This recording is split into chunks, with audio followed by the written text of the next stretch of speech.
வணக்கம். இன்னைக்கு என்ன ஸ்பெஷல்னா தேங்காய் எண்ணெய் எப்படி ஆட்டுறதுன்னு பார்க்கலாம். ஒரு மாசத்துக்கு முன்னாடி நாங்கள் தோப்புல தேங்காய் பறித்து போட்டு வச்சுருந்தோம்.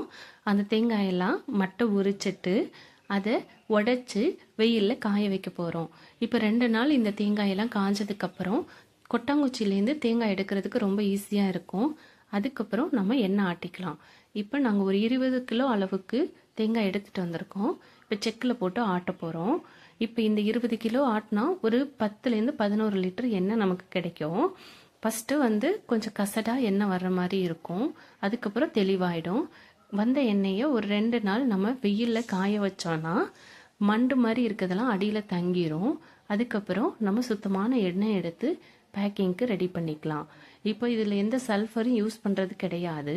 உங்களுக்கும் எண்ணெய் வேணும் அப்படின்னா ஸ்க்ரீனில் தெரிகிற நம்பரை காண்டாக்ட் பண்ணி வாங்கிக்கலாம். நன்றி.